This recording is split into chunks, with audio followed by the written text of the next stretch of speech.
Un virage 360 degrés, inattendu et peut-être décisif sur le dossier du Sahara. L'Espagne met fin à plus de 40 ans de neutralité sur le dossier du Sahara et soutient désormais ouvertement le plan d'autonomie marocain comme solution au conflit avec le Front Polisario. Un changement de position qui intervient après plus de 10 mois de crise entre Rabat et Madrid. Comment expliquer ce retournement de situation? Quelle lecture et quel impact?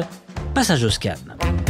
Je suis André Benoît, vous écoutez le Scan, le podcast d'actualité de Tel Quel, et ce lundi 21 mars 2022, je vous propose de parler d'un changement historique, la fin de la neutralité espagnole sur le dossier du Sahara. Aujourd'hui, nous entrons dans une nouvelle phase de nos relations avec le Maroc et clôturons définitivement une crise avec un partenaire stratégique. Vous venez d'entendre José Manuel Álvarez, le ministre espagnol des Affaires étrangères, s'exprimer et annoncer une nouvelle phase de relations avec le Maroc. C'était en conférence de presse vendredi 18 mars 2022, jour de l'annonce de ce changement de position de Madrid. Un changement inattendu pour bon nombre d'observateurs et qui intervient après près de 10 mois de crise. Souvenez-vous, en avril 2021, l'Espagne accueillait Brahim Rally, le chef du Polisario, pour une hospitalisation pour des complications liées au Covid-19. Son accueil allait déclencher une crise diplomatique majeure. Quelques semaines plus tard, mi-mai 2021, près de 10 000 migrants pénétraient à Ceuta suite à un relâchement des contrôles par les autorités marocaines. Mais depuis, quelques signaux, des signaux positifs se manifestaient de la part des deux parties. Dernier en date, celui du roi d'Espagne Felipe VI en janvier dernier qui appelait à concrétiser une nouvelle relation avec le Maroc. Cette nouvelle relation va pouvoir désormais avoir lieu. Alors quel regard sur ce changement de position historique et quel impact? Je vous propose dans cet épisode du Scan un regard croisé avec un analyste marocain, Abdelmalek Alaoui, président de l'Institut marocain d'intelligence stratégique, et un journaliste espagnol, Javier Otazu, ancien correspondant de l'agence de presse espagnole EFE au Maroc. Bonjour Abdelmalek Alaoui. Bonjour. Bonjour Javier Otazu. Bonjour. Je voudrais avoir vos réactions et parler de la lecture de ce tournant historique, lecture par la presse espagnole et les partis politiques espagnols. D'abord, Abdelmalek Alaoui, comment vous expliquez ce changement de position de Madrid ? Il s'explique par le poids à la fois de l'histoire récente, mais aussi de l'opportunité. Pour le président du Conseil espagnol, il s'agissait à la fois de mettre un terme à la crise qui dure maintenant depuis près d'une année suite à l'accueil par l'Espagne du patron du Front Polisario, et en même temps d'imaginer quel serait un partenariat d'avenir au sud de la Méditerranée. Clairement, Madrid a fait le choix de l'avenir, celui du Maroc, premier partenaire commercial en Afrique de la péninsule ibérique, et puis pays le plus stable sur le plan macroéconomique et institutionnel. Javier Otazu, en Espagne, comment la presse parle de ce changement? La presse en général se pose la question de pourquoi ces décisions ont été prises en ce moment qui semble peu opportun vu la conjoncture énergétique qui traverse le monde, et vu que l'Espagne importe à peu près un tiers de son énergie de l'Algérie. Donc, le moment choisi reste, semble très mal choisi. Et donc, il aurait fallu un peu plus de pédagogie de la part du gouvernement espagnol. Bon, la pédagogie n'est pas arrivée, mais on l'attend toujours. C'est une idée assez partagée par toute la presse espagnole, c'est qu'il faut que le gouvernement nous explique ce qui a été accompli en échange d'un changement historique sur la question du Sahara. Et du côté de la classe politique espagnole, l'heure n'est pas à la fête en revanche, Javier Otazu.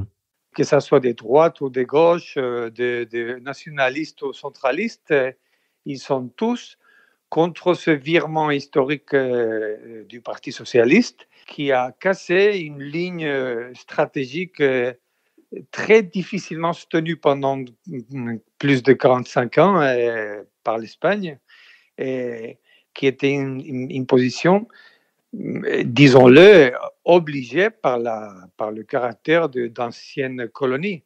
Donc, il y avait un consensus en Espagne comme quoi le dernier pays à s'éloigner un peu de cette neutralité devrait être l'Espagne. Bon, une fois tout le reste du monde rangé de quelque côté que ça soit, bon, l'Espagne aurait suivi les pas, mais ça ne serait certainement pas l'un des premiers pays à s'écarter de cette position durement établie à travers les décennies, et une position qui a été soutenue par des gouvernements du Parti populaire et du Parti socialiste.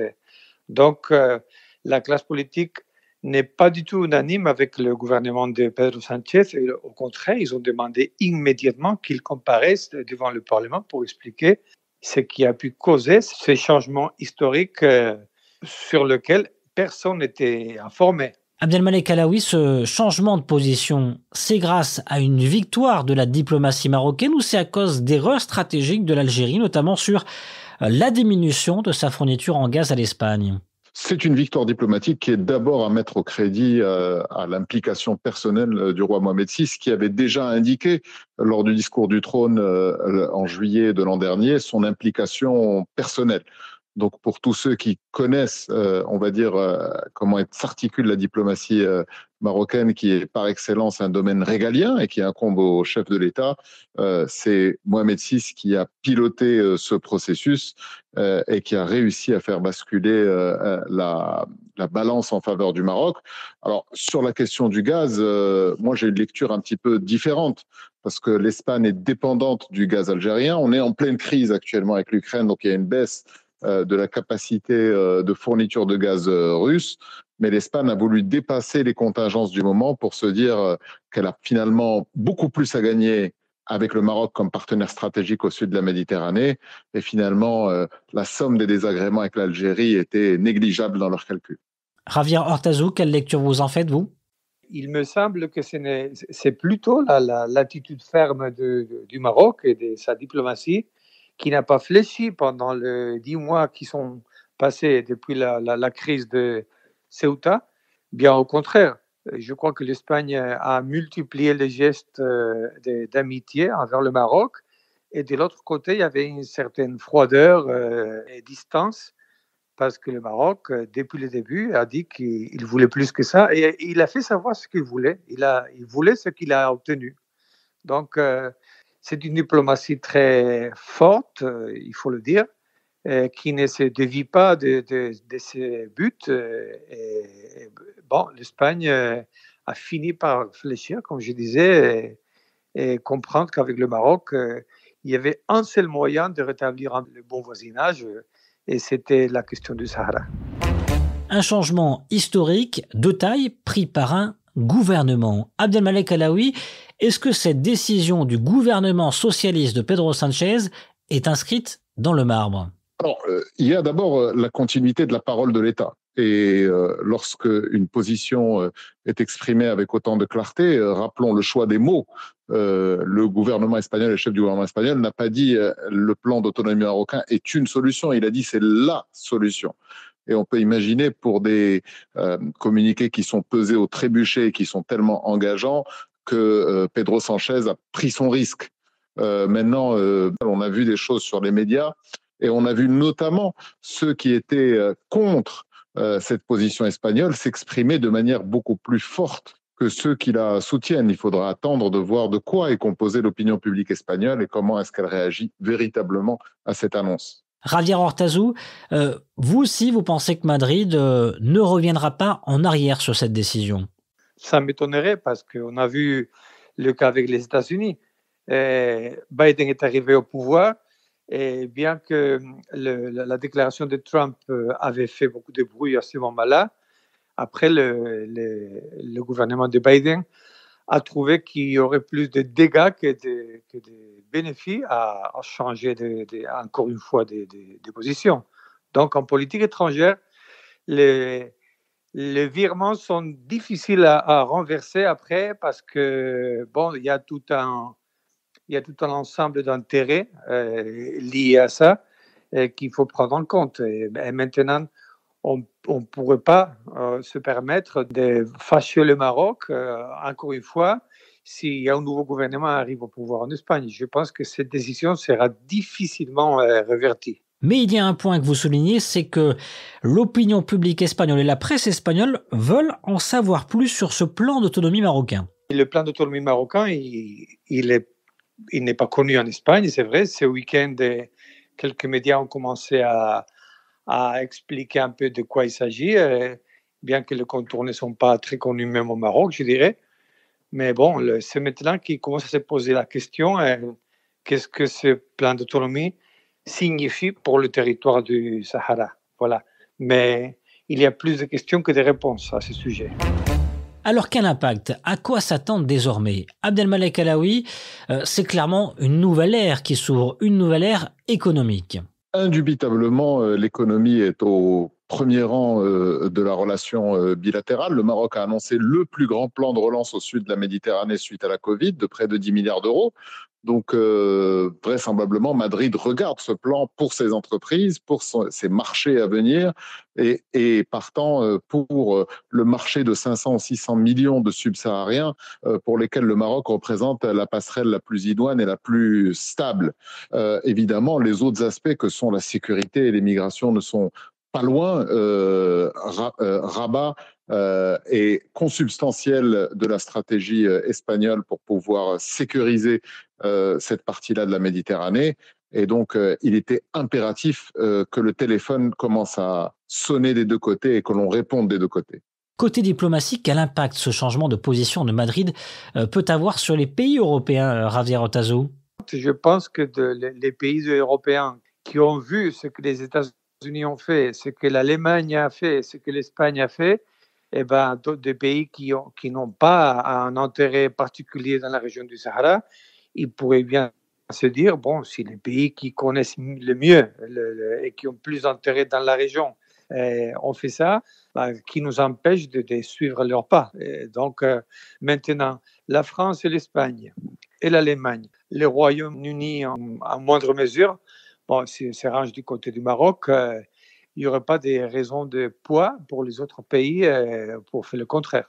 Abdelmalek Alaoui, on peut assister à des changements de position très rapidement de part des pays européens? Alors, la France comme l'Allemagne soutiennent déjà le plan d'autonomie, bien qu'au niveau de la sémantique, ils n'affirment pas que ce soit la seule solution. Côté français, je pense que les lignes vont bouger assez rapidement, d'autant plus qu'en France, il y a une dynamique en ce moment intéressante au niveau du statut de la Corse qui devrait évoluer, puisque le ministre de l'Intérieur français, probablement en mission par l'Élysée, a annoncé que des négociations allaient s'ouvrir sur l'autonomie de la Corse. Et donc, disons, la doctrine est en train d'évoluer sur la question des séparatismes. La France se rend compte que l'autonomie est souvent la solution idoine lorsqu'il y a des poussées séparatistes. Et vous croyez à une évolution plus importante de la France, une reconnaissance de la marocanité pleine et entière du Sahara, comme les États-Unis ? Ça irait dans le sens de l'histoire. Paris, comme Madrid, porte une responsabilité historique sur la question des frontières du Maroc, puisque ce sont les deux anciennes puissances colonisatrices. Elles n'ont pas achevé le boulot comme elles auraient dû le faire lors des indépendances. Maintenant, c'est un juste retour des choses que de prendre entièrement sa responsabilité vis-à-vis d'un dossier qui n'a que trop duré et qui est vraisemblablement alimenté par l'Algérie. Maroc, Espagne, une nouvelle ère. Cette fin de la neutralité de Madrid sur le dossier de l'Espagne sonne-t-elle comme une accélération, un pas supplémentaire vers la fin de ce conflit? Pensez-vous que le Royaume-Uni ou la France sera le prochain pays à passer le cap d'une reconnaissance pleine et entière? Faites-le nous savoir en partageant ce podcast Le Scan sur vos réseaux sociaux avec le hashtag Le Scan. Le Scan, le podcast d'actualité, c'est fini pour aujourd'hui. Réalisation Adam Al-Arshawi. N'hésitez pas à vous abonner sur le site telquel.ma et à nous retrouver chaque jour du lundi au vendredi sur toutes les applications de plateformes de podcast et de streaming.